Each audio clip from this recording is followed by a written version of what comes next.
शांतादिरोगान् सततानुषक्तान् अशेषकाय प्रसृतान् शेषान् औत्सुक्यमोहारतिदाय जघान यो पूर्ववैद्याय नमोऽस्तु तस्मै.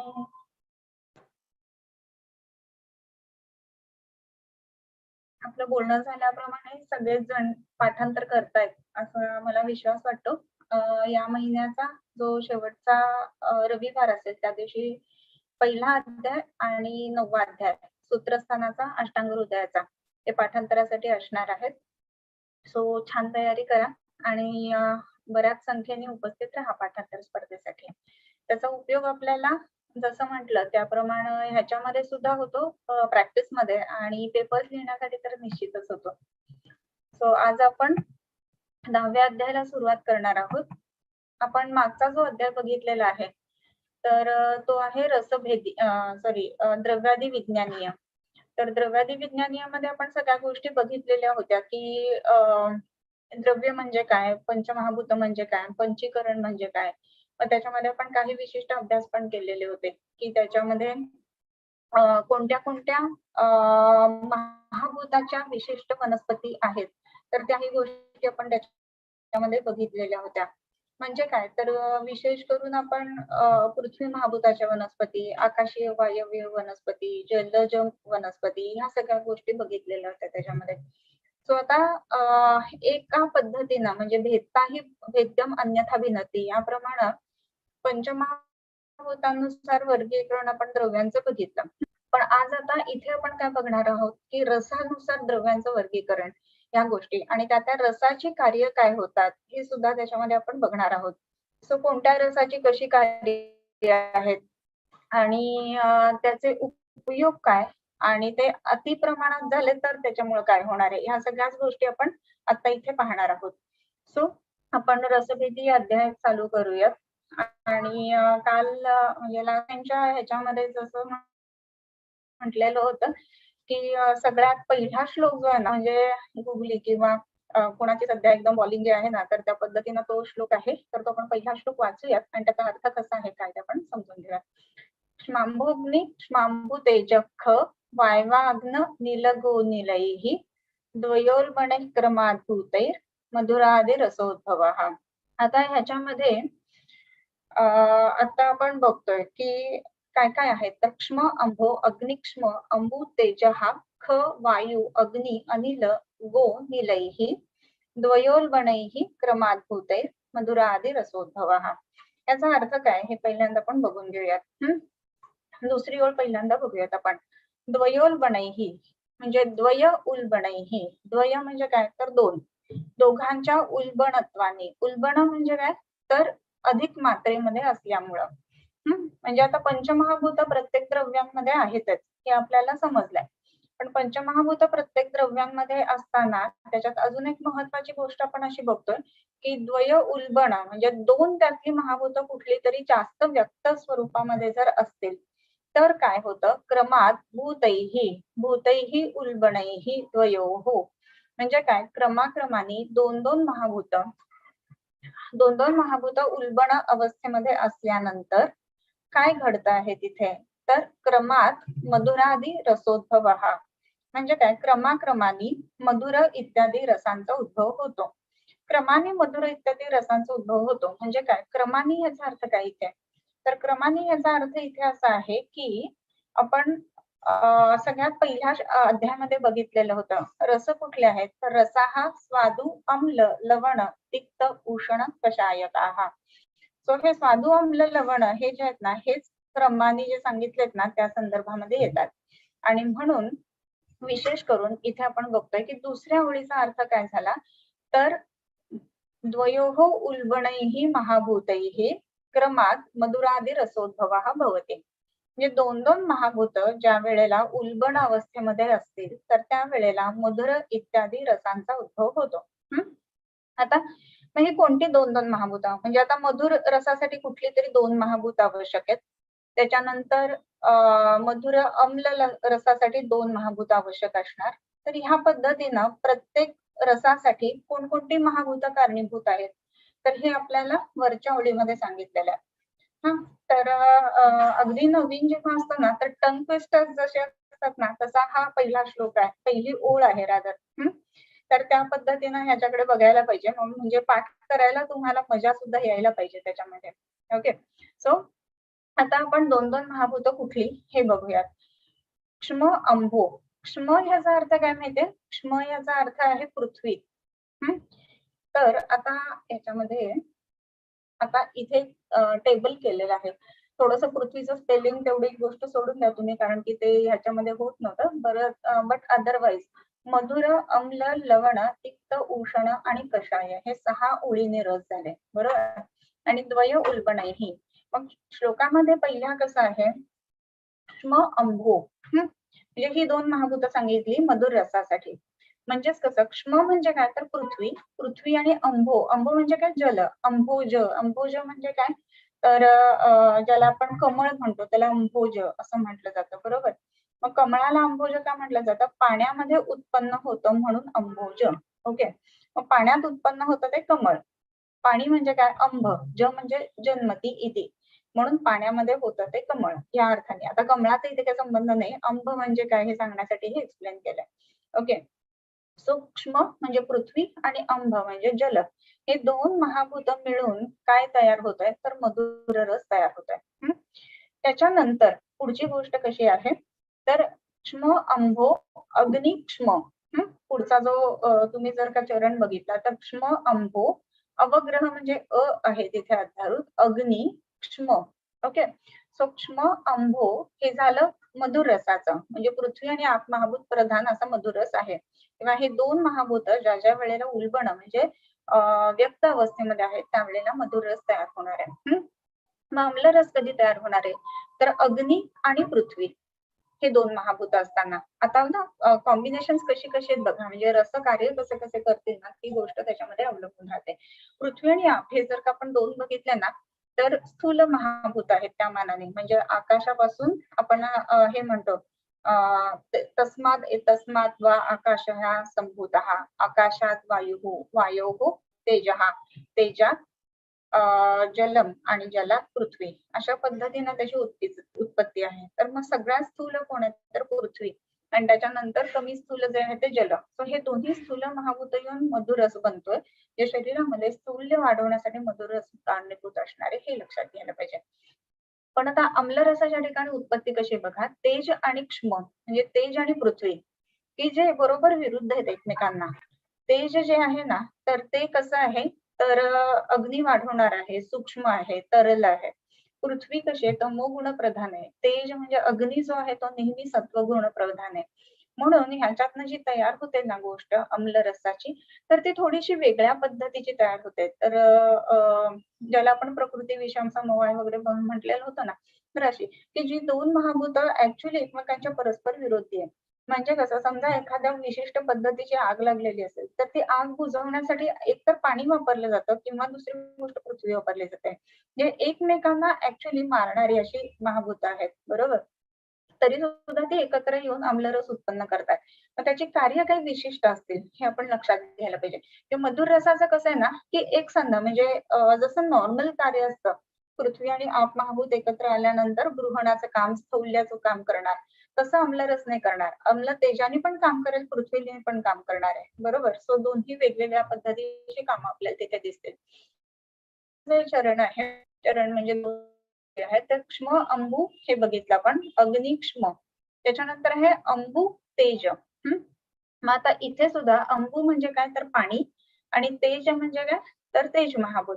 सो लवण रस कशाने बनलाय? तर अंबू म्हणजे पाण्याने बनलाय आणि तेजाने बनलाय. आता इथे सुद्धा आपण बघतो की पाणी आणि तेज हे सुद्धा दोघं एकमेकांना विरुद्ध आहेत. म्हणजे एखादी आग असेल तर तिथे बुझवण्यासाठी मगाशी म्हटलं आपल्याला, तर तिथे आपण आयदर म्हणजे माती किंवा वाळू वापरतो.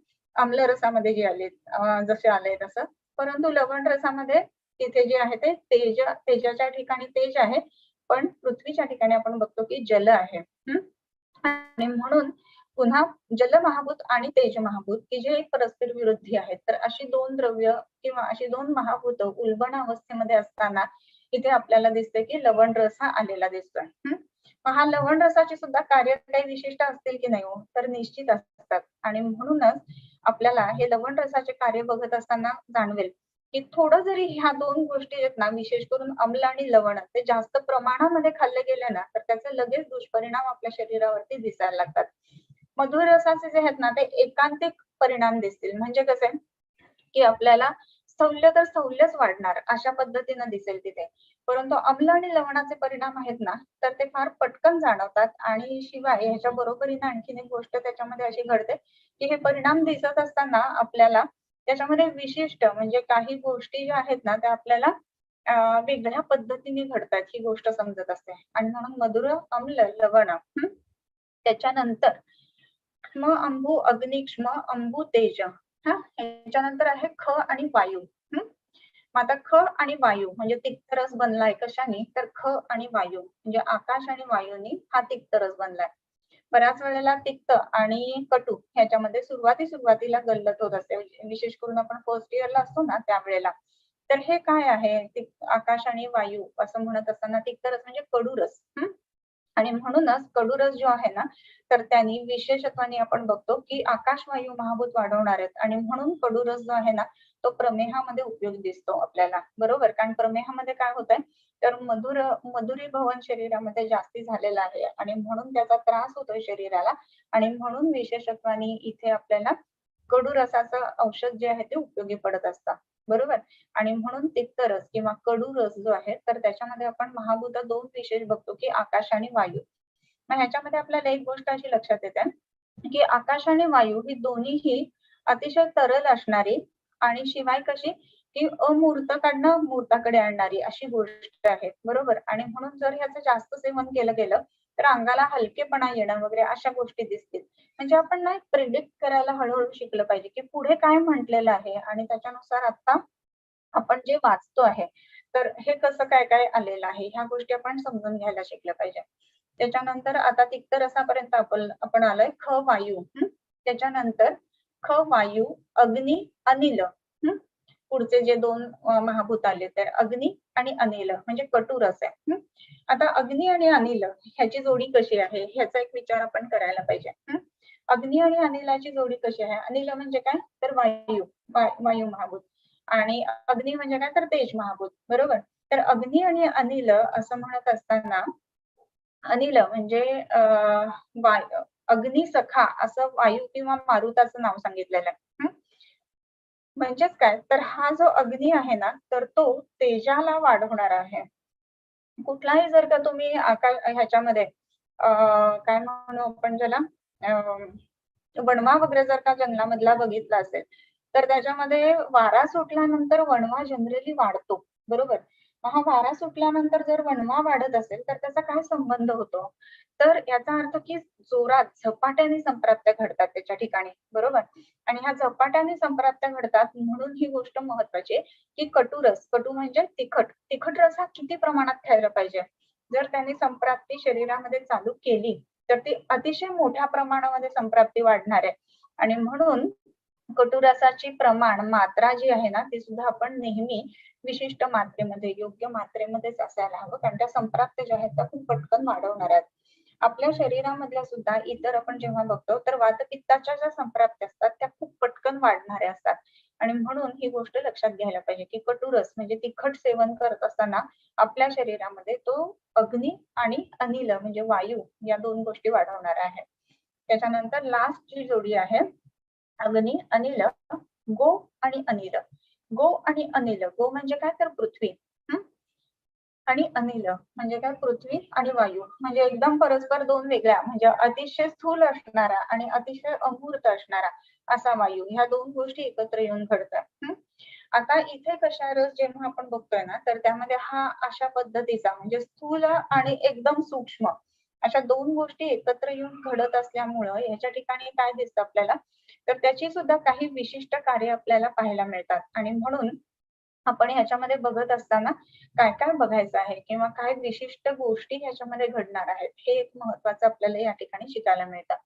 सो मधुर, अम्ल, लवण, तिक्त, कटू आणि कषाय, उष्ण याला म्हटलं तर ह्या सगळ्या गोष्टी जेव्हा आपण बघतोय, तर त्याच्यामध्ये आपल्याला काय काय आता लक्षात आलं हे बघूयात आपण, की मधुर रस आपण जेव्हा बघितला ना, तेव्हा पृथ्वी आणि आप म्हणजे दोघं सिमिलर जाणारे आहेत. कटू रस जेव्हा बघितला तेव्हा अग्नी आणि वायू हे दोघंही एकत्रित सिनर्जेटिक इम्पॅक्ट असणारे असे आहेत. मधुर आणि कटू रस. जे मधुर असतो तो एकदम स्थूलकतेकडे नेणारा, स्थैर्याकडे नेणारा. तर कटू रस आहे ना, तो एकदम संप्राप्ती वाढवणारा किंवा खूप वेगाने काम करणारा किंवा त्याचे परमाणू लहान असतील खूप किंवा अतिसूक्ष्मगामी असतील असा हा कटू रस आहे. व्हेअरएज आम्ल, लवण, तिक्त आणि कषाय हे जे आहेत ना, त्यांची काय म्हणतो महाभूत जी आहेत ना, तर ती वेगवेगळ्या धर्तीची, वेगवेगळ्या धाटणीची अशा पद्धतीची महाभूत आहेत. आणि म्हणून ह्यांची विशिष्ट कार्य आपल्या शरीरामध्ये आपल्याला दिसतात. सो मला असं वाटतं, की हा पहिला श्लोक बहुतेक करून आता सगळ्यांना व्यवस्थित कळला असेल. एकदा पूर्ण श्लोक वाचूयात म्हणजे लक्षात येईल. आपण म्हणत असताना हा श्लोक म्हणणार कसा आहोत, तर क्ष्मांभो तेजः वायवग्ननिलगो निलैः द्वयोल्बणक्रमात् भूतैर्मधुरादिरसोद्भवः. ओके. वाचत असताना किंवा आपल्याला समजून घेत असताना किंवा आता हा अध्याय पाठ झाल्यानंतर आपल्याला हे जे टेबल आपण तयार केलं ना आताच, तर हे कसं टेबल काढायचं हे शिकत असताना अंबू, अग्नी, अंबू तेज, ख वायू, अग्नी अनिल, गो अनिल या पद्धतीनेही जोड्या आल्या. ओके. सो या पूर्ण एका लाईन मध्ये किंवा एका चरणामध्ये आपण 6 रसांच्या 12 महाभूतांच्या जोड्या दिलेल्या आहेत. ओके. आणि द्वयोर्बणैः क्रमाद्भूतैः मधुरादी रसोद्भव. आता मधुर इत्यादी रस जे आहेत ते ह्या 2-2 महाभूतांच्या उल्बणत्वाने किंवा विशेष प्रमुखत्वाने हे तयार झालेले आहेत. हे आपण लक्षात घ्यायला पाहिजे. ओके.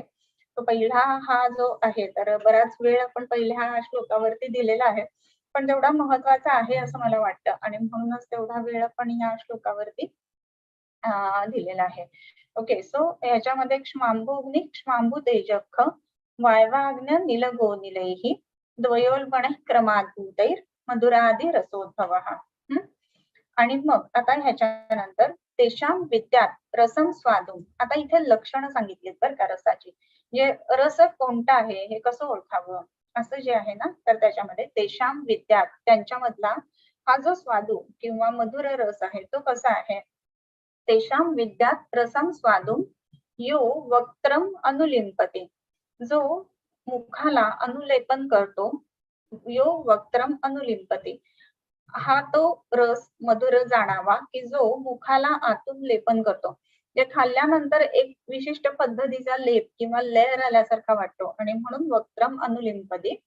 आस्वाद्यमानो देहस्य लादनः पक्षप्रसादनः. आस्वाद्यमानः स्वाद वाटतो हे खाल्ल्यानंतर, काय म्हणतो प्रीती वाटते त्या रसाबद्दल, प्रेम वाटतं असा हा रस आहे. म्हणून आस्वाद्यमानः. त्याच्यानंतर ह्याचा स्वाद घेत असताना किंवा हे स्वाद घेतल्यानंतर किंवा हा रस खाल्ल्यानंतर काय घडतं, देहस्य लादनः अक्षप्रसादनः. देहाचं लादन होतं. लादन म्हणजे आल्हादन या अर्थाने. आल्हादन म्हणजे काय, तर आपण बघतोय की बरं वाटणं किंवा प्रीणन होणं या अर्थाने लादन हा शब्द येतो. पाण्याच्या संदर्भामध्ये आपण बघितलेलं. याच्यात पृथ्वी आणि जल ही 2 महाभूत आहेत. त्याच्या पाण्याचा अंश ज्याच्यामध्ये आहे ना, तर त्यांनी प्रीणन होतं किंवा लादन होतं ही गोष्ट लक्षात घ्यायला पाहिजे. तर त्या दृष्टीने ह्या मधुर रसाचा जो आहे ना, त्या लक्षणांमध्ये पहिलं महत्वाचं वक्त्रम अनुलिंपते, आस्वाद्यमानः, देहस्य लादनः आणि अक्ष प्रसादनः. अक्ष म्हणजे काय, तर इंद्रिय. इंद्रियांचं प्रसादन करणार आहे तो. म्हणजे मधुर रस घेतल्यानंतर इंद्रिय जी आहेत ना, तर त्यांची ताकद वाढणार आहे हे लक्षात घ्यायला पाहिजे. मग आता आपल्याकडे वेगवेगळ्या पद्धतीचे जे पेशंट्स येतात, मग त्याच्यामध्ये इव्हन डायबेटिक रेटायनोपॅथी वगैरे सुद्धा जे पेशंट असतात ना, तर शुगर आहे म्हणून अजिबात गोड बंद वगैरे करून टाकला, तर तिथे काय घडतंय मग की अक्षप्रसादन आहे ही गोष्ट घडत नाही.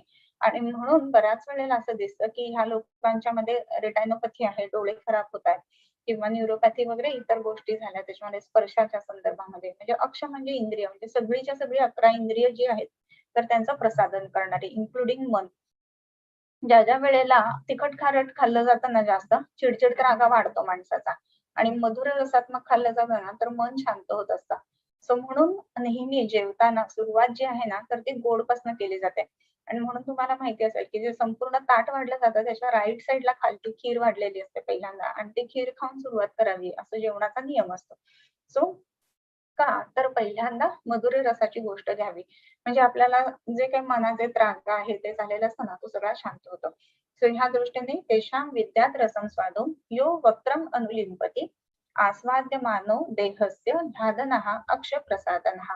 आता 11 इंद्रिय कुठली आणि त्याच्यानुसार कुठल्या मधुर रसाचं विशेष करून कार्य आपल्या शरीरातल्या त्या इंद्रियावरती होईल हे काढायचं. एक उदाहरण सांगते म्हणजे होमवर्क आहे हा. 11 इंद्रिय आहेत.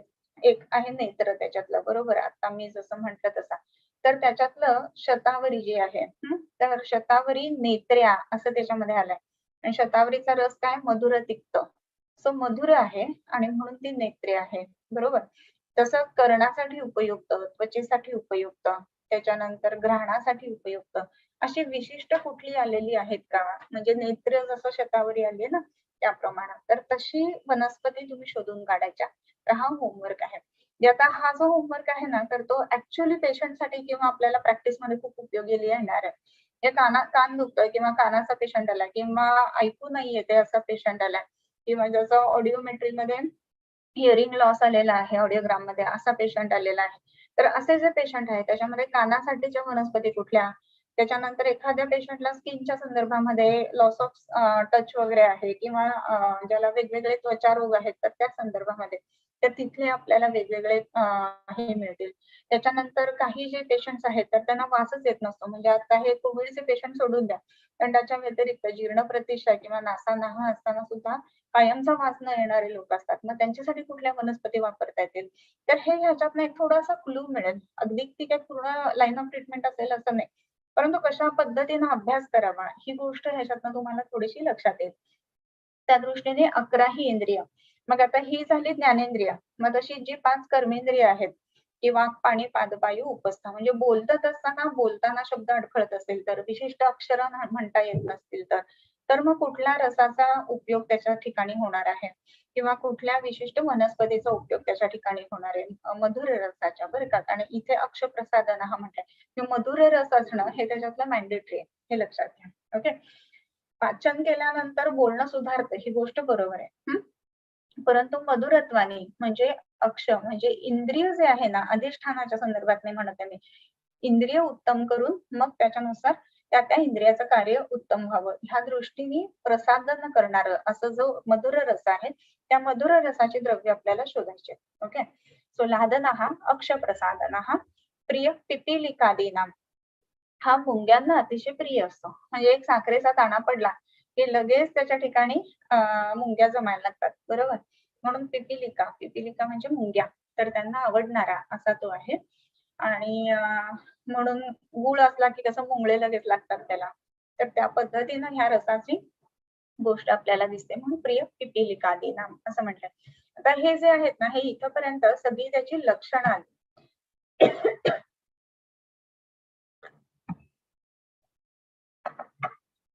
हा कसा आहे मधुर रस? तर तेषां विद्यात रसं स्वादुं यो वक्त्रम् अनुलिम्पति आस्वाद्यमानो देहस्य लादनो क्षप्रसादनः प्रियपिपीलिकादीनां. आता इथून अम्ल क्षालयते मुखम हर्षणो रोमदंतानां अक्षिभ्रुव निकोचनः. अम्लरस काय करतो तर क्षालयते मुखम सॉरी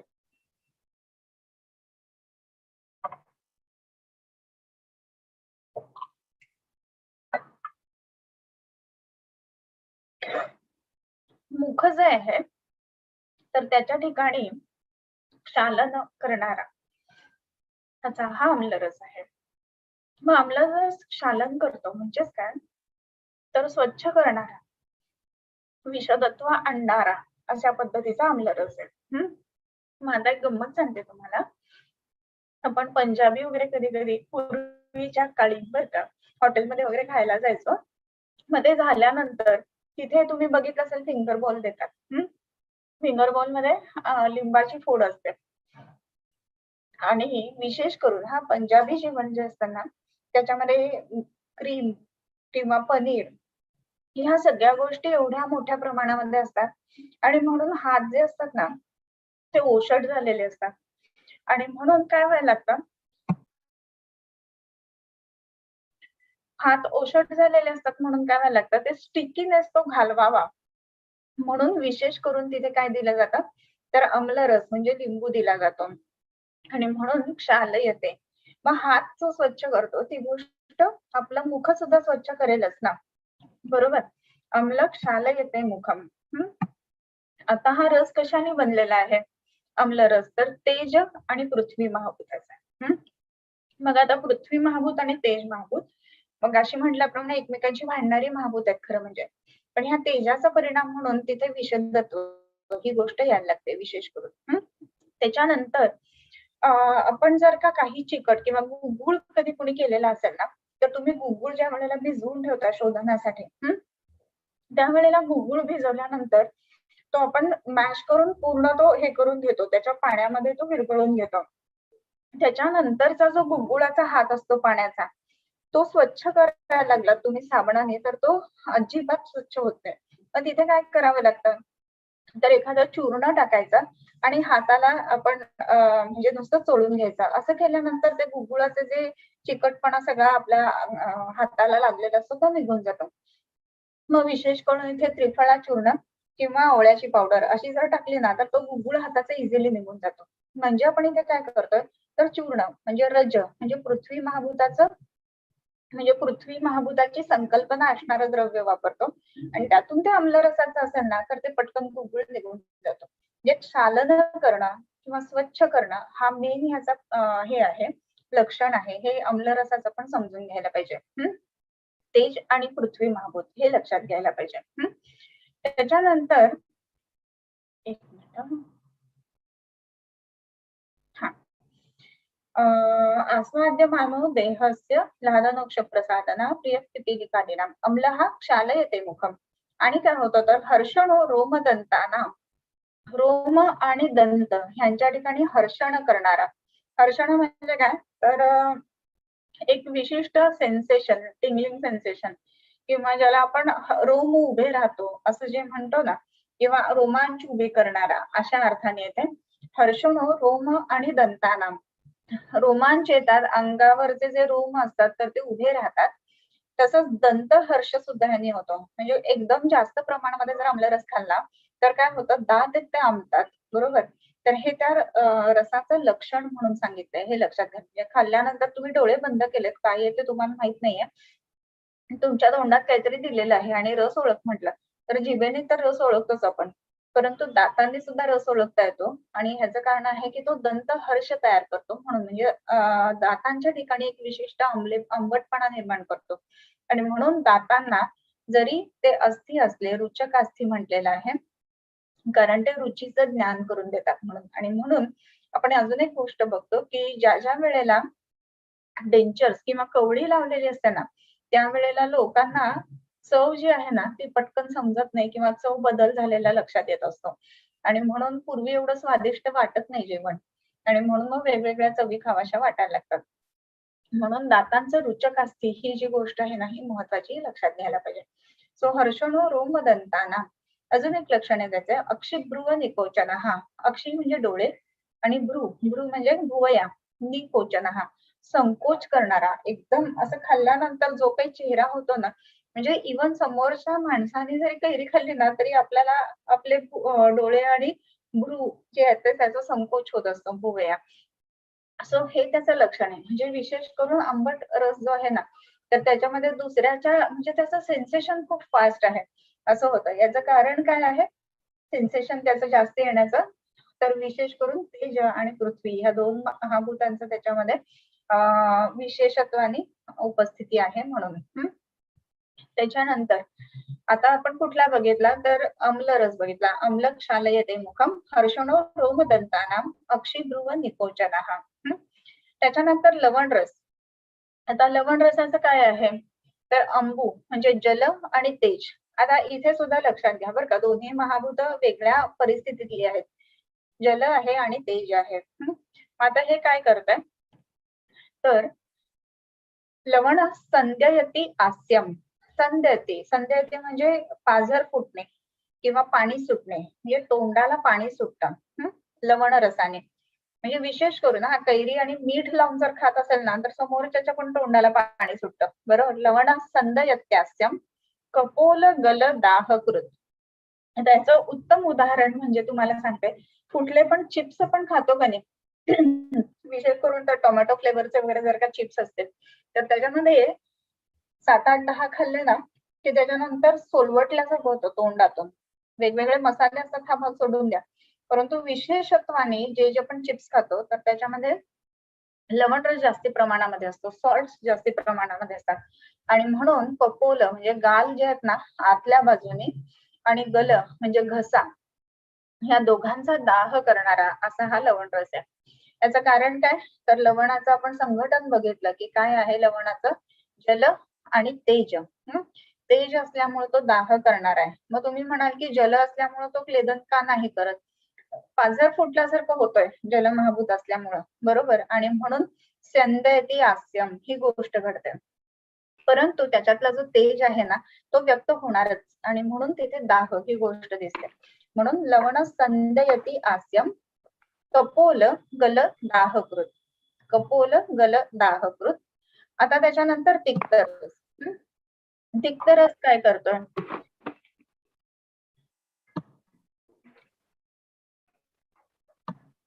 तिक्तरस जो आहे ना, तर तो काय करतो, तर त्याची महाभूत आहेत.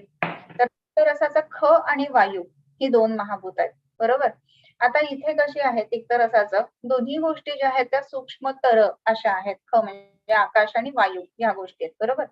सो आता इथे आकाश आणि वायू असं म्हणत असताना हे काय काम कराल, तर आकाश आणि वायू असल्यामुळे विशद येते ही गोष्ट घडणार आहे. आता ह्याच्यामध्ये सुद्धा विशद किंवा क्षालन असा शब्द म्हटलेला आहे आम्ल रसामध्ये. क्षालन म्हणजे स्वच्छच करणं या अर्थाने. परंतु तिक्ताच्या ठिकाणी विशद असं म्हणत असताना पिच्छलत्व पूर्णपणे नाहीसं करणारा म्हणजे ड्रायनेस आणणारा या अर्थाने हे होतं. आणि म्हणून तिक्तो विशदयती आस्यम रसनम प्रतिहंतीच. जी रसना आहे तर तिचं काम आहे ना, तर तिचं हनन करतो. काही काळापुरतं रसनेचं काम आहे ना, तर ते थांबतं. कारण तो काय करतोय, तर विशेष करून आपण बघितलं की हा कशाचा आहे, आकाश आणि वायू आहेत. रसना कशाची, जलाची आहे, बरोबर. म्हणजे जलमहाभूताची रसनाग्रवर्ती आपण पंचमहाभूत बघितलेली ना, त्यावेळेला बघितलेलं आठवत असेल. तर तिथलं जर का पाणी पूर्णपणे सुकवून टाकलं त्याने, तर काय होणार आहे, तर जे महाभूत रस ग्रहणासाठी कारणीभूत आहेत, त्या महाभूताचा अत्यंतिक तिथे क्षय झालेला असल्यामुळे ती गोष्ट व्यक्त होत नाही. आणि म्हणून काय व्हायला लागतं, तर रसनम प्रतिहंतीच तिक्तो विशदयती आस्यम रसनम प्रतिहंतीच. तिक्तरस म्हणजे कडू रस खाल्ल्यानंतर एकतर चव समजतच नाही दुसरी कुठलीच, कडू रसच बराच वेळ आपल्या जिभेवर राहतो. विशेष करून किरात पित्त, भूनिंब किंवा पटोल ह्या गोष्टी खाल्ल्या, पटोल तरी ठीक आहे, पण किरात पित्त विशेष करून, तर ते खाल्ल्यानंतर जवळजवळ पुढचा एक अर्धा तास 20 मिनिटं तोंडाची चव जातच नाही काही केल्या. इव्हन गूळ खाल्ला किंवा मध खाल्लं किंवा आपण साखर खाल्ली म्हणजे गोड रस घेतलाय तरी सुद्धा गोडी जाणवत नाही. हे जे आहे ना, हे विशेष करून ह्या कडूरसाचं महत्व आहे. याचं कारण काय, तर कडूरस आकाशीय असल्यामुळं शरीरातला आपाचा अत्यंतिक क्षय करतोय आणि म्हणून ही गोष्ट घडते. त्याच्यानंतर तिक्तो विशदयत्यास्यम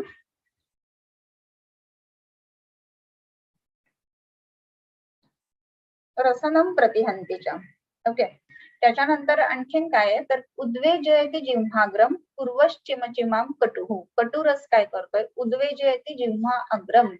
जिव्हा जीभ अग्र म्हणजे जिभेचं टोक विशेष करून भयंकर उद्वेग उत्पन्न करताय. का उद्वेग करताय, तर कटुरस कशाचा बनलाय, तर अग्नी आणि वायू, बरोबर. आता अग्नी आणि वायू आपण बघितलं एकमेकांना पूरक अशी महाभूत आहेत हे. आणि इथे मग कोण जास्त कार्यरत राहणार आहे, तर तेज कार्यरत राहणार आहे. आणि म्हणून उद्वेजयती जिव्हाग्रम. कटुरस तिखट खाल्ल्यानंतर उद्वेग होतो आणि जिव्हाग्र एकदम आतमधनं काय म्हणू ज्याला इरिटेशन होणं किंवा आग लागल्यासारखी वाटणं अशी गोष्ट होते. आणि कुर्वश्चिमचिमा चिमचिमायन होतं इतकं खाल्ल्यानंतर अगदी कळ जाते असं म्हणतात ना, इतपत ते कटू रसामुळं म्हणजे तिखट रसामुळे ही गोष्ट घडते. आणखीन काय होतं, श्रावयती अक्षी नासा आस्यम कोपोलौ दहती वच.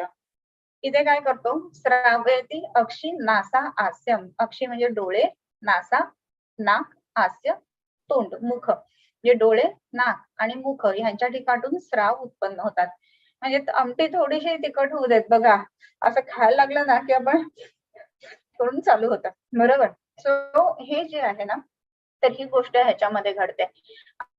आणि म्हणून काय होतंय, कपोलवू दहती वच. कपोलवू म्हणजे गाल आहेत ना, ते आतून अतिशय दाह उत्पन्न होतात. आता इथे दोन ठिकाणी कपोल दहती वच असं आलंय. आता इथे कपोल गल दाहकृत असं लवणाचं पण आलेलं आहे आणि इथे कटू रसाचं पण आलेलं आहे. या दोघांमध्ये हा फरक राहील की आतमधनं सोलवटणं अशा पद्धतीचं लवण रसाचं होता, परंतु कडू म्हणजे हा जो तिखट रस आहे, कटू रस आहे, तर त्याने काय होतं, ते अगदी सहनच होत नाही. म्हणजे बाहेरून काहीतरी पुन्हा घृताचा किंवा शतधौत घृताचा लेप लावल्याशिवाय बरं वाटत नाही. हे इथे महत्वाचं आहे. त्याच्यानंतर आहे कषाय रस. मग आता आपण बघितला की कषाय रस कशाने बनलेला आहे, तर पृथ्वी आणि वायू म्हणजे एकदम इकडची दोन टोकाची जी आहेत तर ती महाभूत ह्याच्या ठिकाणी आहेत. आणि म्हणून काय घडतं, तर कषायो जडये जिव्हा कंठ स्रोतो विबंधकृत.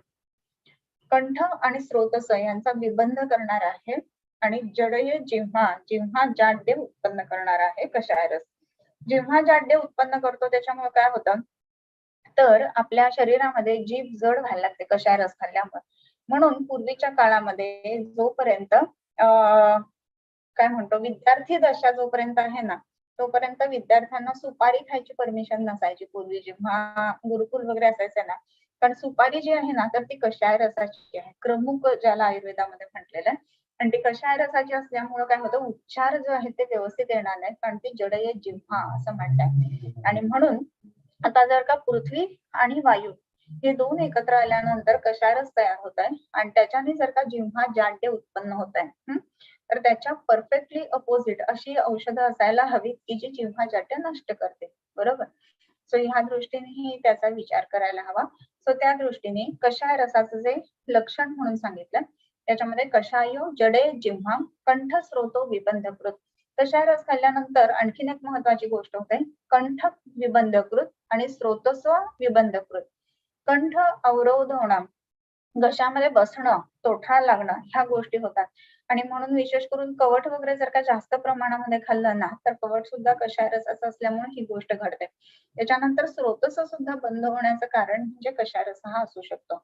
आणि म्हणून विशेष करून कषाय रसाचं सुद्धा सेवन करत असताना योग्य, प्रत्येकच रस अर्थात योग्य प्रमाणात, योग्य मात्रेत असं सेवन करायला पाहिजे.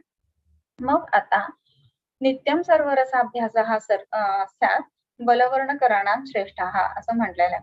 म्हणजे 6ही रस नेहमी घ्यावेत जे बलवर्ण कर श्रेष्ठ म्हणून आलेले आहेत. म्हणजे बलवर्ण जर का तुम्ही अपेक्षित करत असाल आपल्या शरीरामध्ये, तर तिथे काय करायला पाहिजे आपण, तर आपण 6ही रस खायला पाहिजेत. पण 6 रस म्हणजे किती प्रमाणात, कोणत्या प्रमाणात, प्रत्येक रसाचं प्रमाण किती, ही सुद्धा गोष्ट महत्वाची बरं का. 6ही रस खायला सांगितलं म्हणजे इक्वल क्वांटिटी मध्ये नाही, ही गोष्ट लक्षात घ्यायला पाहिजे. ओके. सो कषायो जडे जिव्हाम कंठस्रोतो विबंधकृत रसानाम इति रूपाणी. हे आतापर्यंतची मी म्हणलं ना लक्षण लक्षण लक्षण लक्षण म्हणजे काय, रसानाम इति रूपाणी, ही रसांची रूप सांगितले. हे कुठलाही रस जो आहे अनुक्त द्रव्य आहे, माहिती नाहीये, ते खाल्ल्यानंतर आपल्या शरीरामध्ये काय चेंजेस होतात ते जाणून त्याच्यानुसार त्याचा रस कुठला आहे हे आपण ओळखू शकतो. आणि म्हणून ही लक्षणं दिलेली आहेत. आता ह्याच्या पुढे कर्म सांगतात, कर्माणी मधुरो रसः. मधुर रसाची ही कार्य आहेत किंवा ही कर्म आहेत. मधुर रसाची कर्म कोणती, तर आजन्म सात्म्यात कुरुते धातूनां प्रबलम बलम बालवृद्ध क्षतक्षीण वर्ण केशेंद्रियोजसाम प्रशस्तो गृहण कंठ स्तन्य संधान कृत गुरु आयुष्यो जीवन स्निग्ध पित्तानिल विषापहा. ओके. आता हा मधुर रस कसा आहे, तर आजन्म सात्म्या कुरुते. आजन्म सात्म्य आहे हे पहिलंच सांगून टाकलं त्यांनी. म्हणजेच काय, की जन्मल्यापासून किंवा जन्मापासून असतो सात्म्य. ह्याचं कारण काय, तर आपली जी जडणघडण आहे शरीराची, तर पंचमहाभूतांपासून आहे, बरोबर आहे. परंतु पृथ्वी, तुम्ही तर्कसंग्रह जर पाठ केलेला असेल तर पृथ्वी महाभूताचं वर्णन करत असताना शरीरम अस्मदादीनाम असं म्हटलंय. म्हणजे आपली जी शरीर आहेत ना ती पृथ्वी महाभूत प्रधान अशी आहेत. आणि हा रस कसा आहे, पृथ्वी आणि आप आहे की जे आप पृथ्वीला सपोर्ट करणार आहे. आणि म्हणून जन्मतःच आपल्याला हा रस जो आहे तर तो आपल्याला सात्म्य असतो. आता गोड म्हणजे मिट्ट गोड असा अर्थ नाही बरं का ह्याच्या ठिकाणी. म्हणजे काय गोड म्हणजे, तर ज्याला भाकरीतला गोडवा किंवा भातातला गोडवा, पोळीतला गोडवा, हा जो ओरिजिनल गोडवा आहे ना तो धरायला पाहिजे. नक्की साखर बनवून त्याच्यामध्ये घातली, ऊसाचा रसाचा गोडवा सुद्धा आहेच आहे, साखर सुद्धा गोडच आहे, नाही असं म्हणणार नाही मी. परंतु गोड म्हटल्यानंतर जे दरवेळेला आपल्या डोक्यात साखर किंवा गूळ येतं ना तसं नाही धरायला पाहिजे. हे महत्वाची गोष्ट इथे शिकून घ्यायला पाहिजे आपण. सो हा रस काय करतो, तर तो आजन्य सात्म्य आहे. तो का सात्म्य आहे, कारण आपले शरीर जे आहे ते पंचमहाभूत असले तरी पृथ्वी महाभूत प्रधान आहेत, पंचीकरणातनं बनलेली आहेत, बरोबर. सो आजन्य सात्मा कुरुते, अजन्म सात्म्य असल्यामुळे तो करतो. धातू नाम प्रबलम बलम, धातूंच्या ठिकाणी बल उत्पन्न करतो आणि बल उत्पन्न करतो, दोन ठिकाणी म्हटलंय. धातू नाम प्रबलम बलम, धातूंचं बल उत्तम करतो किंवा धातूंचं बल वाढवतो. आणि अजून एक बलाचा जो अर्थ आहे तो म्हणजे शरीर बल वाढवतो. म्हणजेच काय, तर आपल्या शरीर बलाची व्याख्या कशी केलेली आहे, तर कर्म सामर्थ्य असं म्हटलंय. तर आपण काय गोष्टी करू शकतो, काय गोष्टी नाही करू शकत, तर शरीराची ताकद या अर्थाने तर ती मधुर रसाने वाढते. आणि म्हणून आजन्य सात्म्यात कुरुते धातू नाम प्रबलम बलम. आता आपण बघतोय की ह्या सगळ्या कोविड सिच्युएशन्स मध्ये, जनपदोध्वंस, पॅन्डेमिक्स याच्यामध्ये धातुबळ उत्तम राखावं. आणि धातुबळ जर का उत्तम असेल तर मग प्रतिकार शक्ती चांगली राहते. आणि व्याधी बल अकर्तृत्व असं जे म्हणलं, म्हणजे व्याधी बल कमी करणं आणि शरीर बल वाढवणं हे महत्वाचं. आणि हे करत असताना आपल्याला आता इथे एक आपल्याला की मिळाली त्याची, काय करायला पाहिजे, तर जो मधुर रस आहे त्याचं उत्तम पद्धतीनं सेवन करायला पाहिजे. म्हणजे ओरिजिनल जो मधुर रस, ज्याला ब्लँड टेस्ट आपण म्हणतो आजकालच्या भाषेमध्ये तसा. तर धातू नाम प्रबलम बलम. त्याच्यानंतर बाल वृद्ध क्षत क्षीण. अजून एक गोष्ट मला इथे सांगायची वाटते, आताच्या संपूर्ण पॅन्डेमिक मध्ये आपण बघतोय की विशेष करून कोमॉर्बिडिटीज म्हणून ज्या ज्या काही सांगितलेल्या आहेत ना, तर त्याच्यामध्ये डायबिटीस ही एक मेन कोमॉर्बिडिटी सांगितली जाते. आणि डायबिटीस मध्ये लोक आहेत ना तर ती रस म्हणजे मधुर रस अगदी रेस्ट्रिक्ट करून टाकतात. आणि असं केल्यामुळं काय घडतंय, तर मग त्याच्यामध्ये शरीरामध्ये धातुबल कमी, तसंही प्रमेहामुळे धातुबल कमीच आहे. त्यातून पूर्ण शुगर स्टार्वेशन जर का केलं गेलं ना तर धातुबल आणखीन ओसरायला लागतं, कमी व्हायला लागतं. आणि म्हणून ह्याच्यामध्ये कोमॉर्बिडिटीज मध्ये सगळ्यात महत्वाची जी गोष्ट येते ना ती म्हणजे प्रमेह ही येते. सो आजन्य सात्म्यात कुरुते धातूनां प्रबलम बलम, बाल वृद्ध क्षत क्षीण, वर्ण केशेंद्रिय ओजसाम प्रशस्तो. म्हणजे काय, ह्याच्यासाठी सगळ्यासाठी प्रशस्त आहे. कुणाकुणासाठी, बालांसाठी प्रशस्त आहे. लहान मुलांनी मधुर रस नित्य घ्यावा तो प्रशस्त आहे. वृद्ध लोकांनी मधुर रस नित्य घ्यावा तो प्रशस्त आहे. मग आता इथे बघा बरं का, की प्रमेहाचे जे जे सर्व रुग्ण आहेत ना तर त्यांना मधुर रस जो प्राकृत आहे, क्रूड ज्याला म्हणतो, की जो एक्स्ट्रॅक्टेड नाहीये कुठल्याही गोष्टीतनं, असा जो मधुर रस आहे ना हा चांगला आहे. कारण धातुबळ टिकवणार आहे. लहान मुलांचं सुद्धा धातुबळ कमी आहे जे वर्धमान आहे, मग ते वाढवण्यासाठी उपयोगी पडतं. वृद्धांचं सुद्धा जे धातुबळ आहे ना ते कमी आहे, पण ते क्षीयमान आहे. ही गोष्ट इथे ध्यानात घ्यायला पाहिजे. ते लहान मुलं जे आहेत ना त्यांचे बळ जरी कमी असलं तरी ते वर्धमान बल आहे, म्हणजे ते वाढणार आहे. आणि इथे कसं आहे की क्षीयमान आहे, म्हणजे हळूहळू अजून कमीच होत जाणार आहे बल, म्हणून त्यांच्यासाठी सुद्धा हा मधुर रस महत्वाचा. आणखीन कोणामध्ये, तर क्षतक्षीणामध्ये मधुर रस महत्वाचा म्हटलेला आहे. क्षतक्षीण म्हणजे राजेशमाला सदृश असा जो व्याधी सांगितलेला आहे क्षतक्षीण, म्हणजे ट्युबरक्युलर पेशंट्स वगैरे जे असतात, विशेष करून छातीच्या संदर्भामधले किंवा धातुबळ कमी झालेले, त्यांच्यामध्ये विशेष करून हा मधुर रस महत्वाचा आहे. आता इथे सुद्धा आपण बघायला पाहिजे की सामता न वाढवता, ज्वर नसताना या पॅन्डेमिक्स मध्ये योग्य पद्धतीनं मधुर रसाचं सेवन होणं ही गोष्ट गरजेची आहे, जे धातुबळ उत्तम पद्धतीनं राहील. त्याच्यानंतर वर्ण उत्तम ठेवण्यासाठी मधुर रस महत्वाचा आहे. वर्ण म्हणजे शरीराचा जो रंग आहे विशेष करून, त्याचं कारण काय, तर वातवृद्धीच्या पुढे लक्षणांमध्ये आपण बघतो की कार्श, कार्ष्णे वगैरे ही लक्षणं येतात. सो उत्तम वर्ण राहण्यासाठी शरीराची जी प्रकृती आहे ती मेंटेन राखण्यासाठी म्हणून हा जो वर्ण आहे तर तो महत्वाचा आणि तो वर्ण चांगला राहण्यासाठी पुन्हा मधुर रस हीच गोष्ट महत्वाची. मग आता आपण खाण्याच्या मध्ये आहारामध्ये जे कोणी कॉस्मेटिक्स साठी विशेष करून लेक्चर्स किंवा प्रयत्न किंवा पेशंट्स बघत असतील तर योग्य पद्धतीचा मधुर रस द्यायला पाहिजे. मग आता त्यांच्यासाठी अजून एक होमवर्क की मधुर रसाची आणि वर्णे असणारी अशी द्रव्य काढायची. मग ज्याच्यामध्ये यष्टी मधू येईल बरोबर. तर यष्टी मधू ही वर्ण्य पण आहे आणि मधुर रसाची पण आहे. मग अशी द्रव्य विशेष करून जे लोक असे टीचर्स किंवा कॉन्टेस्टला वगैरे जात असतात तर त्यांच्यासाठी हा वर्ण्यगण जो संपूर्ण सांगितलाय ना त्याचा उपयोग होत असेल राईट. सो त्याच्यानुसार त्याच्यानंतर केसांसाठी सुद्धा मधुर रस महत्वाचा आहे. आता का तर केस जे आहेत ना ते अस्थींपासून बनलेले आहेत बरोबर आहे. परंतु शरीरातले प्रमुख ज्याला आपण पृथ्वी महाभूताचे घटक म्हणतो त्याच्यामध्ये केश हा पृथ्वी महाभूताचा घटक आहे आणि पृथ्वीला सपोर्ट करणारा असा हा मधुर रस आहे बरोबर. आणि म्हणून केस उत्तम वाढण्यासाठी म्हणून मधुर रसाचा उपयोग होतो. त्यातून खारट आणि तिखट ह्या दोन गोष्टी जर का जास्ती प्रमाणामध्ये खात असेल ना पेशंट तर आपल्याला दिसतं की केस गळण्याचं प्रमाण जास्त दिसतं आणि म्हणून त्याच्या विरुद्ध असा हा जो मधुर रस आहे तो केस उत्तम होण्याच्या दृष्टीने सुद्धा महत्वाचा आहे. आणि म्हणून काय असतात ना त्याच्यामध्ये विशेष टॅग्स असतात की ब्युटिफुल हेअर वगैरे असं जर हवं असेल ना तर त्याच्यामध्ये आपल्याला केसांसाठी मधुर रसाचा वापर विशेष करून करायला हवा. मग आता इथे मधुर रसाचे आणि केशद्रव्य अशी एक आपण वेगळी काढू शकतो. त्याच्यानंतर इंद्रियांसाठी हा उपयुक्त आहे. मगाशीच आपण बघितलेलं होतं की इंद्रियांना ताकद देणार आहे.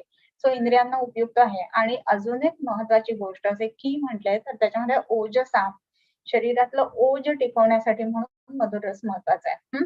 आणि म्हणून ज्या वेळेला बाहेरून माणूस येतो किंवा धावत धावत आलेला असतो किंवा इव्हन आपण ज्याला दूत म्हटलेलं आहे म्हणजे रुग्णाची माहिती घेणारा तर ह्या सगळ्यांना ना पहिल्यांदा त्याचं ओज जागेवर यावं ह्या दृष्टीने गुळाचा खडा आणि पाणी असं द्यायची पद्धत आपल्याकडे पूर्वी असायची.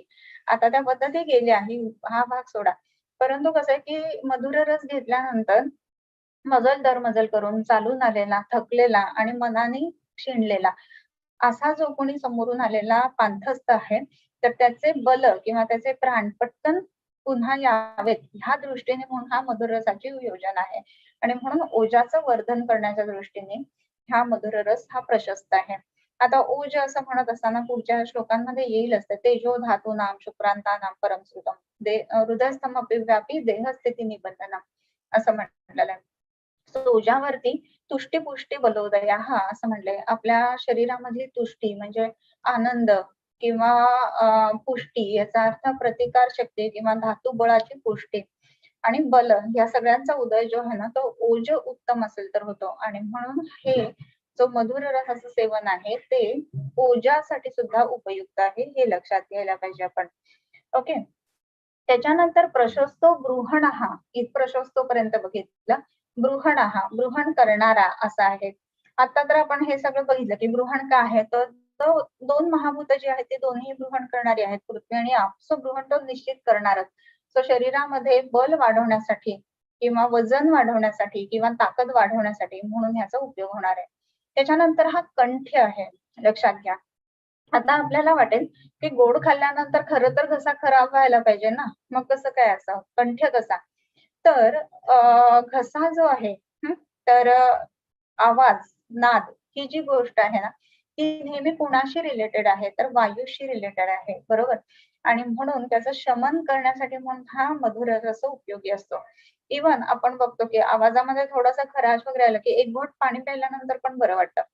मग आता गरम पाणी का प्यावं लागतं तर तुम्ही आहार काय घेतलाय त्याच्यावर तुमच्या शरीरामध्ये सामर्थ्याची परिस्थिती कशी आहे. म्हणजे जर का तुम्ही पनीर चीज वगैरे खाऊन गायला बसला असाल तर घशामध्ये खरखर होणारच.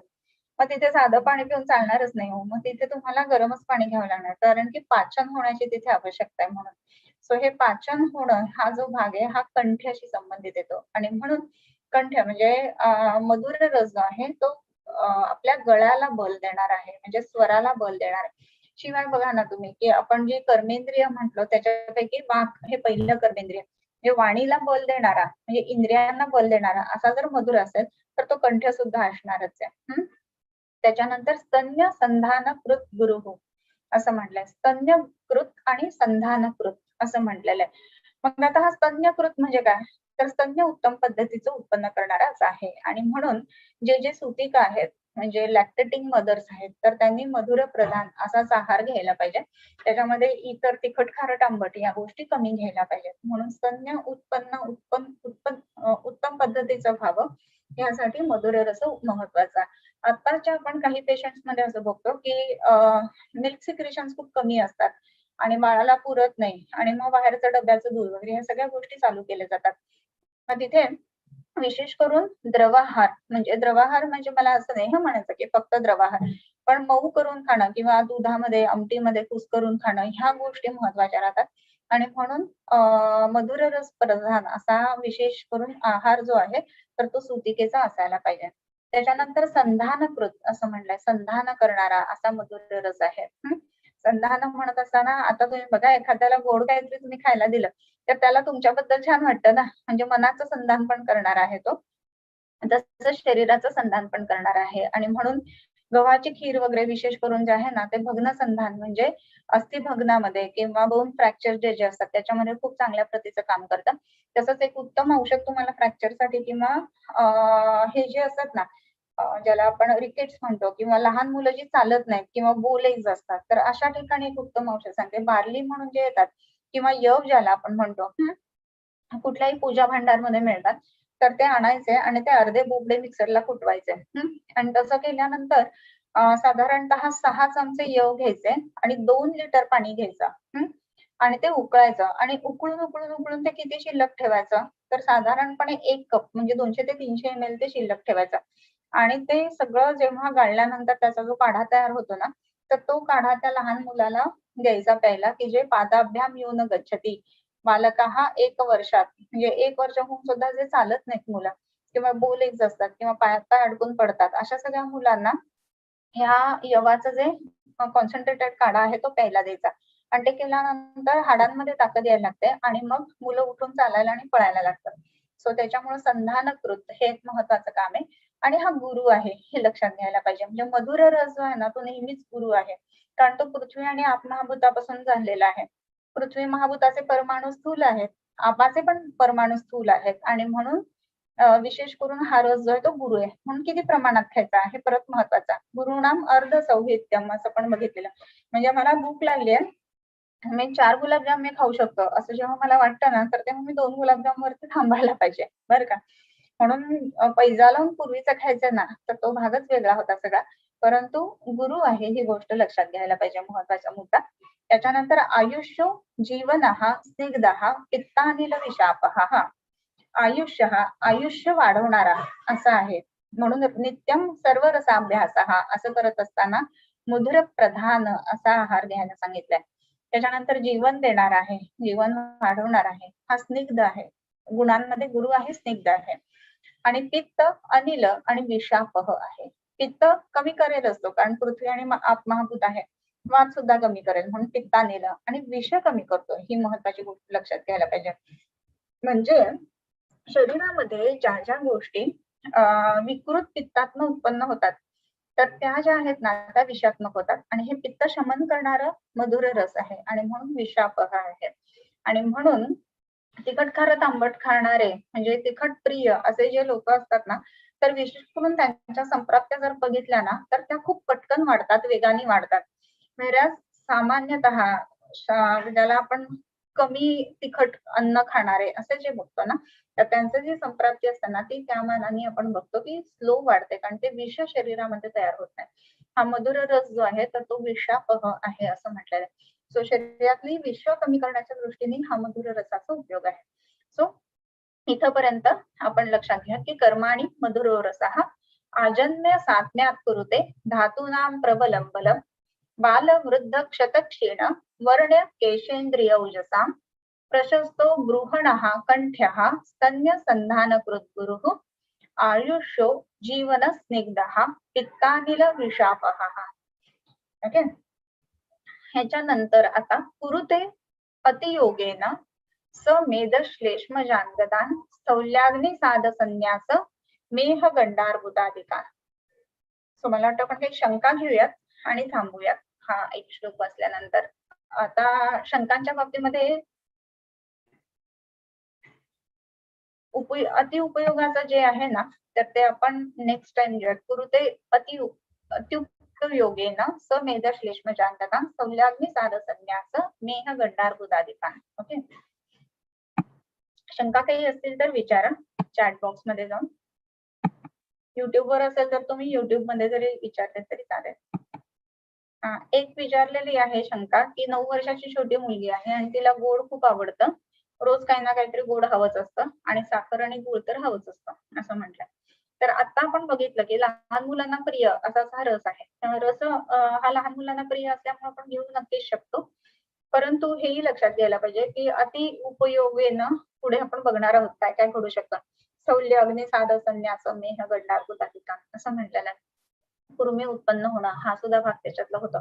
आणि म्हणून जर का खूप अतिरिक्त प्रमाणात जर का ती गोड मागत असेल ना तर ती गोष्ट चुकीची आहे. आणि त्याच्यामध्ये कृमी असण्याची शक्यता जास्ती असते. खूप जास्त कृमी असतील तर मुलं फारच जास्त गोड मागायला लागतात. पण रोज जेवणात थोडंसं गोड पाहिजे किंवा नुसतं तूप साखर पोळी 1 चमचा पाहिजे असं जर म्हटलं ना तर तेवढं द्यायला काही हरकत नसते. एव्हरीडे हरकत नाही. कारण काय आहे की हा रस आहे तो आवडणार आहे मुलांना आणि मग इतर भाजी वगैरे हे खात असताना मध्ये-मध्ये तो गूळ तूप किंवा गूळ साखर किंवा साखर तूप ह्या गोष्टी निश्चित घेऊ शकत असतो. परंतु त्याच्याशिवाय दुसरं काहीच खात नाही. असं जर होत असेल ना त्या मुलीचं, तर मग मात्र ते रॉंग आहे. म्हणजे तूप साखर पोळी किंवा दूध साखर पोळी किंवा काय ते गूळ तूप पोळी ह्याच्या व्यतिरिक्त भाजीला कधीच हात नाही लावला. असं जर असेल ना, तर मग ते त्रासदायक होऊ शकतं. आणि म्हणून मग तिथे कृमींची चिकित्सा आपल्याला द्यायला पाहिजे. मग त्याच्यामध्ये अग्निसाध म्हणजे भूक न लागणं हे सुद्धा त्याच्यामध्ये दिसू शकतं आणि म्हणून भूक वाढवणारी औषधं, कफ कमी करणारी औषधं, कृमींवर जाणारी औषधं, विडंगारिष्टासारखी औषधं, पाचन उत्तम करणारी औषधं, कोष्ठवातारी देणं किंवा हिंगाष्टक देणं ह्या गोष्टी आपण त्याच्यामध्ये करता येऊ शकतात. रोज थोडंसं गोड खाणं हे रॉंग नाहीये. फक्त तेवढंच खाणं. बोलून घेऊ डॉक्टर कोणासोबत बोलून पप्पाची चिमणी मावशीसोबत बोलू का कोणा त्यासोबत बोलून दे म्हणे नेहातीले म्हणे जे मेन मोठ हे आहेत.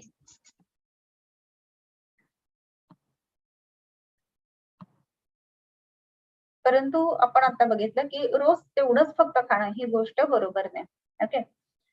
त्याच्यानंतर एक फॅमिली आहे female 35 years, male baby 6 years, husband 40 years. सगळ्यांना कशाचा त्रास होत आहे? शृंगादी मासावले व मानव रसायन दिले. आता ब्लिडिंग फाईलचा त्रास होत आहे.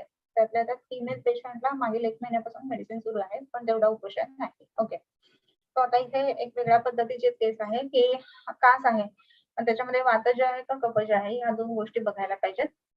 माधव रसाने ब्लिडिंग होतं अशी काही गोष्ट घडत नाही बरं का खरं सांगायचं म्हणजे. फक्त राहतायत कुठे ते सुद्धा बघायला पाहिजे. अगदी जिथे खूप उष्णता असते अशा एरियामध्ये जर का राहत असतील ना, तर मग मात्र तिथे म्हणजे या पद्धतीचं खाण्यापिण्यामुळे ब्लिडिंग होण्याची पण शक्यता असते. सो तिखट, खारट, आंबट आहारातलं ह्या पेशंटमध्ये कमी करायला पाहिजे. शृंगादी चालू ठेवायला हरकत नाही, वासवलेह चालू ठेवायला हरकत नाही. परंतु जर वातज कासासारखी लक्षणं असतील, तर त्यामध्ये दशमूळाचा काढा आणि त्याच्याचमध्ये दशमूळाचं तेल असं घालून जर का ते दिलं तर त्याचा परिणाम आपल्याला चांगला दिसेल जास्त करून. त्याच्यानंतर त्याच्या बरोबरीने आणखी इतर जी औषधं आहेत तर त्याच्यामध्ये गुदपिचू आपण जर का ठेवायला दिले दशमूळ तेलाचे किंवा इतर कोणत्या अनुलोमन तेलाचे जसं चिंचालवण तेल वगैरे आहे तर सुद्धा कास कमी येण्यासाठी अतिशय उपयोग होतो. आणखीन कासाची काही विशिष्ट औषधं आहेत ती सुद्धा आपल्याला तिथे वापरता येतात. जसं कासहर योग जो सांगितलाय ना त्याचाही त्याच्यामध्ये तेल आणि गुळाबरोबर त्याचा उपयोग होईल. Can a person eat a sweet fruit और डेट्स बिफोर मील फॉर मधुर रस?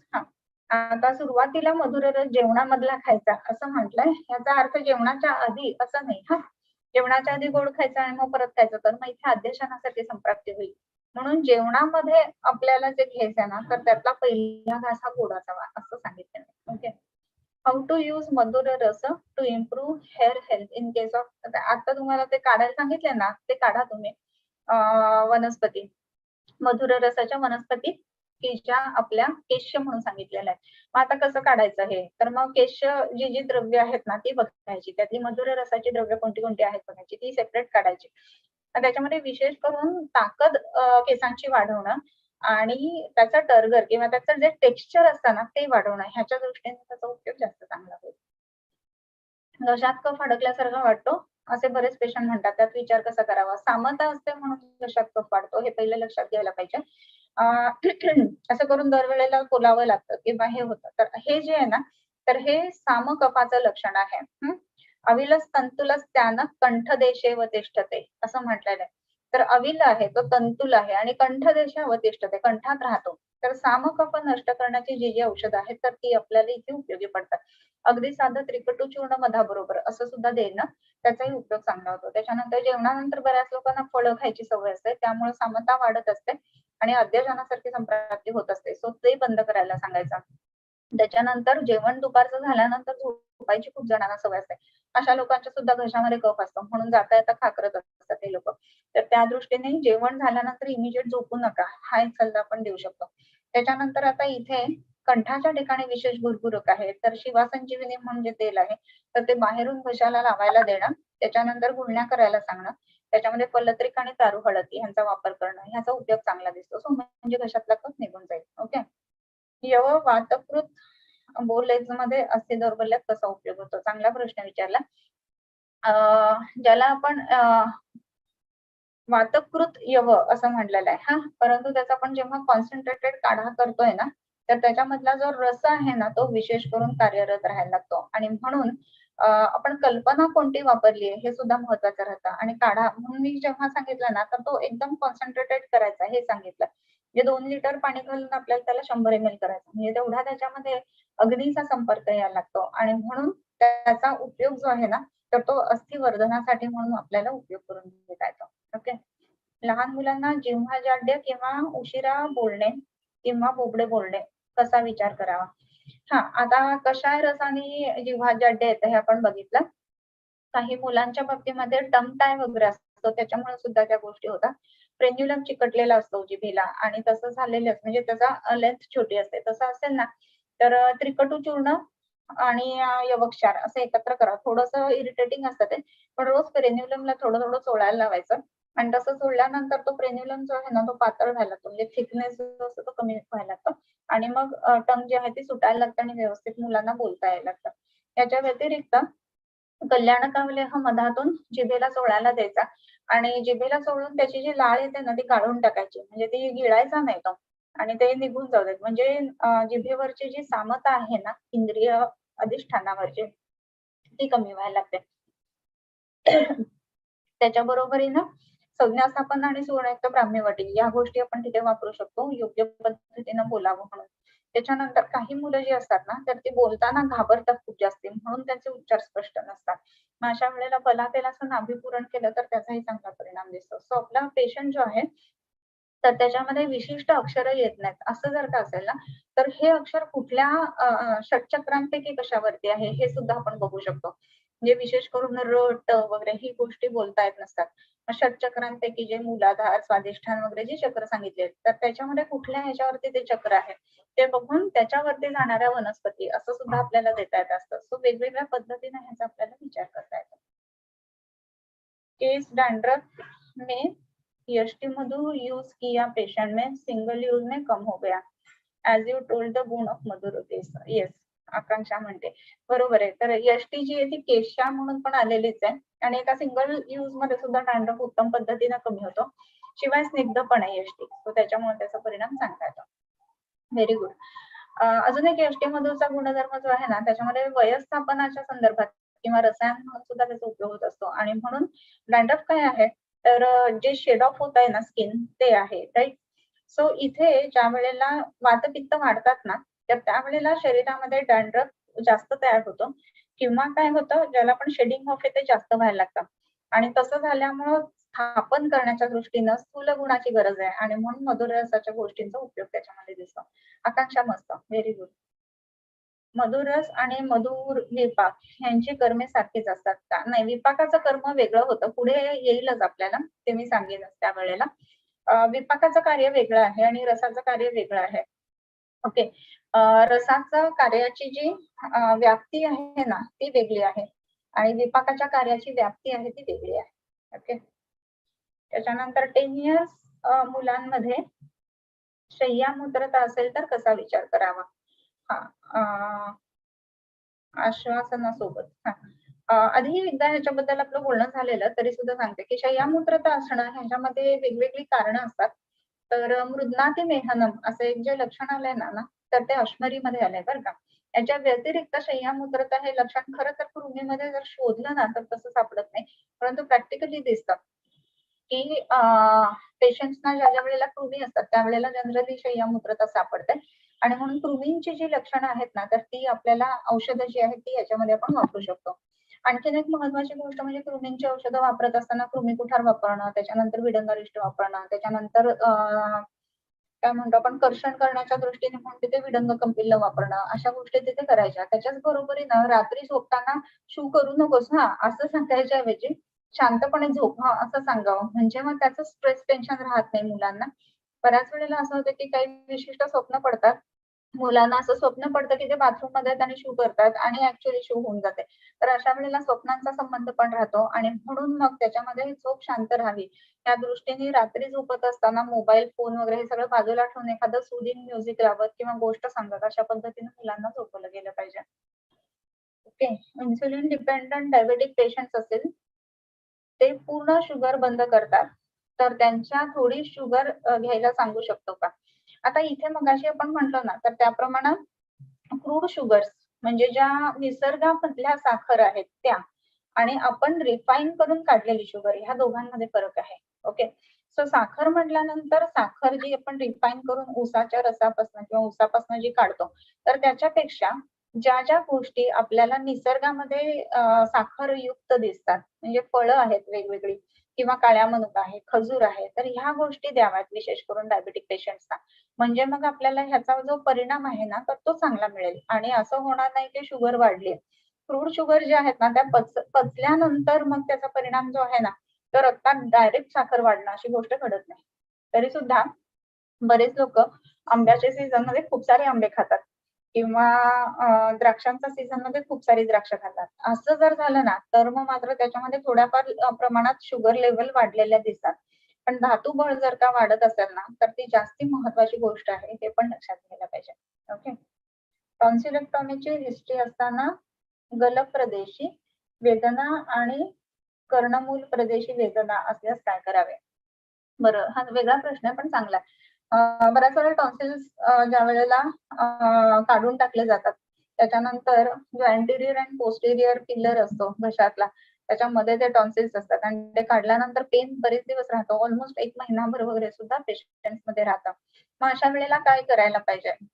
तर ज्यावेळेला हे पेन आहे ना, तर नस्य करणं किंवा टॉन्सिलेक्टॉमी झाल्या इमिजिएट ज्यावेळेला ओरल चालू केलं जातं ना, त्यावेळेला गुळण्या करणं ह्या 2 गोष्टी खूप महत्त्वाच्या राहतात. आणि नस्य केल्यानंतर सुद्धा जर पेनफुल असेल ना, तर कानामध्ये म्हणजे कर्णपुरण करणं, म्हणजे जेणेकरून तिथे विशेष करून वाताच्या शमनासाठी आपल्याला हे करायचं आहे म्हणजे स्नेहन करायचं आहे. सो त्या दृष्टीने इथे कर्णशूलभर तेल जे आहे म्हणजे रुईच्या पानांपासून जे आपण बनवतो, तर त्याचं कर्णपुरण करणं ह्याचा उपयोग चांगला दिसतो. त्याच्यानंतर नस्यासाठी बलामुचरस किंवा डिंकयुक्त बलातेल जे आहे, तर ते करावं. म्हणजे मग घसा दुखत नाही. सेवन झालं ना उत्तम पद्धतीने, की घसा दुखत नाही. आणि बाकी इतर जी औषधं आहेत, तर त्याच्यामध्ये कषाय रस कमी-कमी प्रमाणात द्यावा किंवा हे तुरट जे आवळे असतात किंवा पेरू असतात, ह्या गोष्टी खायला देऊ नये पेशंटला. आणि त्याच्या बरोबरीनं घशासाठी आपल्याला वापरत असताना दारू हळद किंवा त्रिफळा त्याच्या गुळण्या करायला द्यायच्या किंवा आपण त्याच्यामध्ये कंठ्य जो योग आलेला आहे संपूर्ण, तर तो आपण त्याच्यामध्ये वापरू शकतो. त्याच्यानंतर हे कासहर मगाचा जो सांगितला ना तेल आणि गुळाबरोबरचा, तो जरी दिला तरी सुद्धा घसा दुखणं कमी होऊन जातं. सो ह्या पद्धतीने आपल्याला तिथे औषधं वापरता येतात. ओके. सो मला असं वाटतं आज थांबूया तिथे. आज श्लोकही बऱ्याच पैकी झालेत आणि शंका बऱ्याच विचारल्या गेल्यात. सो चांगली गोष्ट आहे. याच पद्धतीनं शंका विचारत चला आणि श्लोक पाठांतर ही सुद्धा गोष्ट उत्तम पद्धतीने सगळ्यांनी करावी. आपण पसायदान म्हणूया. किंबहुना तुमचे केले धर्म कीर्तन हे सिद्धी गेले तीर्थ माझे जोरले पायी कपणा आता विश्वात्मके दैवे येणे वाग्यज्ञे तोषावे तोषोनी मत द्यावे पसायदा नाही जे फळांची व्यंकटी सांडो तया सत्कर्मी रती वाढो दूता परस्परे पडो मैत्र जीवांचे दुरितांचे तिमिर जाओ विश्वस्वधर्म सूर्ये पाहो जो जे वांछील तो ते लाहो प्राणिजात वर्षत सकळ मंगळी ईश्वर निष्ठांची मांदियाळी अनवरत भूमंडळी भूता चला कल्पतरूंचे आरव चेतना चिंतामणींचे गाव बोलते जे अर्णव पियुषांचे चंद्रमे जे अलांछन मार्तंड जे तापहीन ते सर्वाही सदा सज्जन सोयरे होतु किंबहुना सर्व सुखे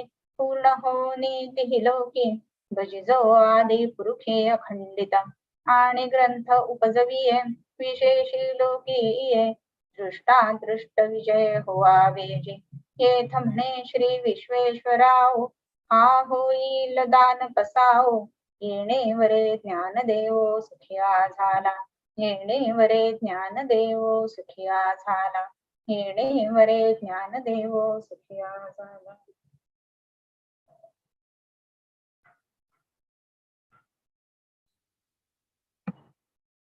पुन्हा भेटूया सोमवारी संध्याकाळी 5 वाजता. ओके.